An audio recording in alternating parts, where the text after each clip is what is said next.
नमस्कार दोस्तों, स्वागत है आप सभी का आपके अपने YouTube चैनल वर्दी क्लास में। तो आज के इस क्लास में हम लोग देखेंगे गुप्त काल। तो चलिए शुरू करते हैं। अगर हम बात करें गुप्त काल की, तो सबसे पहले हम देखेंगे गुप्त काल का टाइम पीरियड।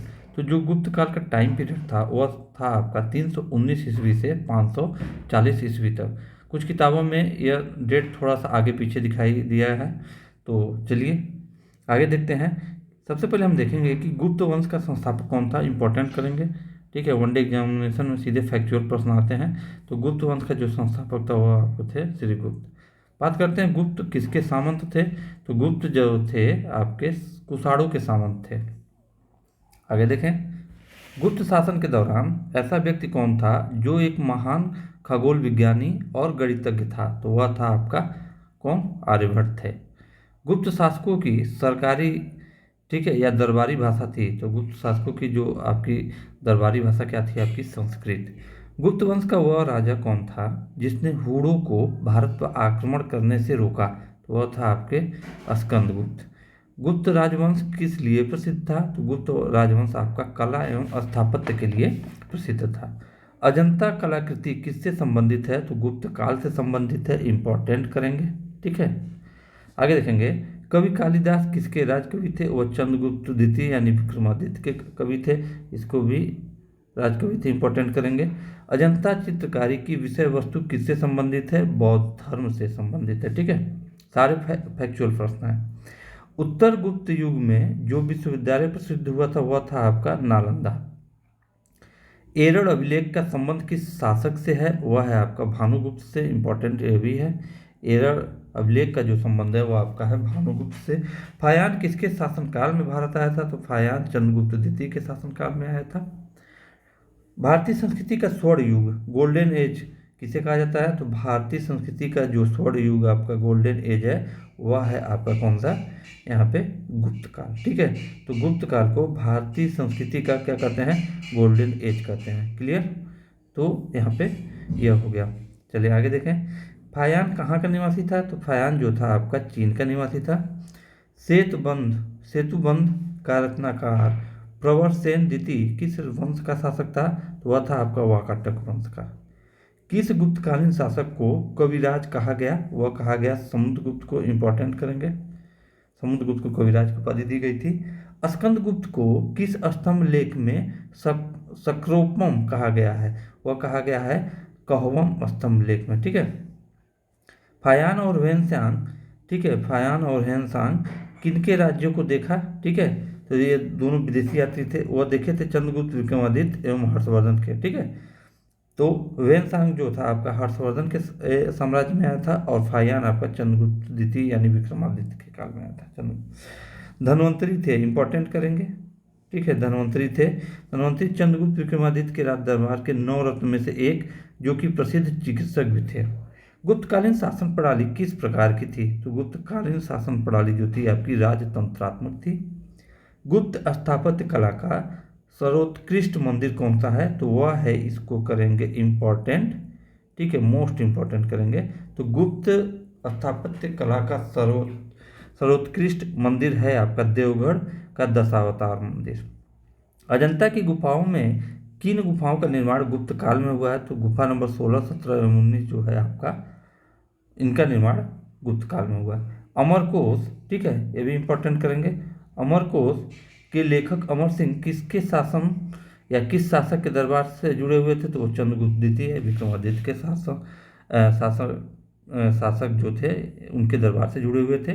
गुप्त संवत जो है आपका 319 से 320 को प्रारंभ करने का श्रेय किसे दिया जाता है। चंद्रगुप्त प्रथम को दिया जाता है।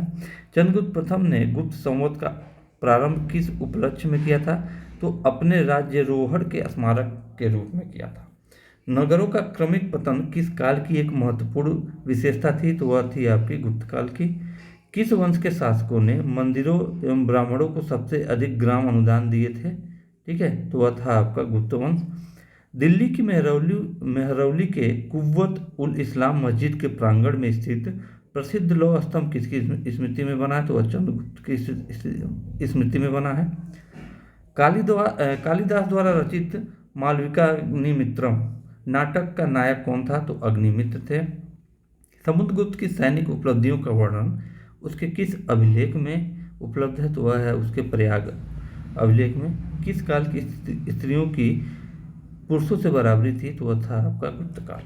ठीक है, गुप्त काल। तो इम्पोर्टेंट जो पॉइंट किया उसको तो एकदम देखेंगे। ठीक है, जैसे कि भारतीय संस्कृति का स्वर्ण युग, गुप्त काल, ये सब चीज़ों। अच्छा, अब भारत का नेपोलियन किसे कहा गया? अब देखिए देखिए कितने एग्जामों पूछा है यह, मोस्ट इम्पोर्टेंट करेंगे। भारत का समुद्रगुप्त आपका समुद्रगुप्त को कहा गया, भारत का नेपोलियन। देखिए, इतिहासकार विंसेंट स्मिथ ने अपनी पुस्तक अर्ली हिस्ट्री ऑफ इंडिया में समुद्रगुप्त की वीरता एवं विजयों पर मुग्ध होकर उसे भारतीय नेपोलियन की संज्ञा दी थी। इस फैक्ट को भी जान लेंगे। तक्षशिला विश्वविद्यालय स्थित था कहाँ पे? भारत में। और वर्तमान में तक्षशिला पाकिस्तान में स्थित है। प्राचीन काल में यह शिक्षा का प्रमुख केंद्र था। चाणक्य, चरक आदि ने यहीं से शिक्षा प्राप्त की थी। किस राजा का एक अन्य नाम देवगुप्त था? तो वह आपका चंद्रगुप्त द्वितीय का। प्रथम गुप्त शासक जिसने परम भागवत की उपाधि धारण की वह थे आपके चंद्रगुप्त द्वितीय। प्रयाग प्रशस्ति किसके सैन्य अभियान के बारे में जानकारी देती है? समुद्रगुप्त के। गुप्त सम्राट जिसने हुड़ों को पराजित किया था वो कौन थे? स्कंदगुप्त। ठीक है, कौन थे आपके?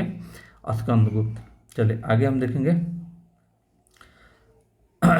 यहाँ पे शक विजेता किसे माना जाता है? तो वह माना जाता है चंद्रगुप्त द्वितीय को। रजत सिक्के जारी करने वाला प्रथम गुप्त शासक कौन था? चंद्रगुप्त द्वितीय। ठीक है, नगरों का क्रमिक पतन किस काल की एक महत्वपूर्ण विशेषता थी? तो वह थी आपकी गुप्त काल की।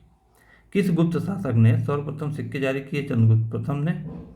आगे हम बात करें, कौन सा राजवंश हुड़ों के आक्रमण से अत्यंत विचलित हुआ था? तो वह आपका था गुप्त वंश। अजंता गुफाओं की सरीखी जैसी गुफाएं मध्य प्रदेश में कहाँ है? तो वह है बाग में। ठीक है, गुप्त वंश ने किस अवधि में शासन किया? ठीक है, किस अवधि तक शासन किया? तो 319 ईस्वी से 540 ईस्वी तक। तो मोटी मोटा 319 से 500 ईस्वी तक यह दिखाया है। ठीक है, अलग अलग किताबों में यह डेट में क्या है आपके भिन्नता पाई जाएंगी। बाल विवाह प्रथा की आरंभ हुई थी गुप्त काल से। यूरोपीय भाषा में अनुदित या अनुवादित प्रथम भारतीय ग्रंथ कौन सा है? वह है आपका कुमार संभव। इंपॉर्टेंट करेंगे कि यूरोपीय भाषा में अनुदित या अनुवादित प्रथम भारतीय ग्रंथ था आपका कुमार संभव। सती प्रथा का उल्लेख कहाँ से मिलता है? तो सती प्रथा का उल्लेख आपका मिलता है एरड़ अभिलेख से। मिहिर कुल का संबंध था, मिहिर कुल का संबंध आपका हुड़ों से था। गुप्त राजा जिसने विक्रमादित्य की पदवी ग्रहण की वह थे आपके चंद्रगुप्त द्वितीय। गुप्त काल में उत्तर भारतीय व्यापार किस पत्तन से संचालित होता था? वह था आपका ताम्रलिप्ति से। गुप्त शासकों द्वारा जारी किए गए चांदी के सिक्के कहलाते थे रूपक। इसको करेंगे इंपॉर्टेंट। जो गुप्त शासक थे जिनके द्वारा चांदी के सिक्के जारी किए गए उसको क्या कहते थे? रूपक कहते थे। किस गुप्त शासक को नालंदा विश्वविद्यालय का संस्थापक माना जाता है? इसको भी करेंगे इंपॉर्टेंट। ठीक है, तो वह माना जाता है कुमारगुप्त को। पुंड्रवर्धन भुक्ति, ठीक है, अवस्थित थी, वह स्थित थी आपकी उत्तर बंगाल में। ठीक है, अब आगे देखेंगे भुक्ति के मतलब प्रांत। ठीक है, वह प्रथम भारतीय विद्वान कौन था जिसने गणित को एक पृथक विषय के रूप में स्थापित किया? तो वह थे आपके आर्यभट्ट। तांबा का सिक्का जारी करने वाला पहला गुप्त शासक कौन था? वह था आपका रामगुप्त। ठीक है, आगे देखें, कालिदास की किस कृति को गिनती विश्व की 100 प्रसिद्ध साहित्यिक कृतियों में होती है? वह है आपका अभिज्ञान शाकुंतलम। वर्तमान गणित में दशमलव प्रणाली के आविष्कार का श्रेय किस युग को जाता है? तो गुप्त युग को। गुप्त काल में सर्वाधिक लोकप्रिय देवता कौन थे? तो वह थे आपके विष्णु। मेहरौली जो कि दिल्ली में स्थित है, मेहरौली स्थित लौह स्तंभ का निर्माण किस सदी में हुआ था? तो चतुर्थ सदी में हुआ था। कुमार संभवम महाकाव्य किस कवि ने लिखा था? तो लिखा था आपके कालिदास ने। नालंदा विश्वविद्यालय की स्थापना का युग है, नालंदा विश्वविद्यालय कब स्थापित हुआ था? ये गुप्त काल में।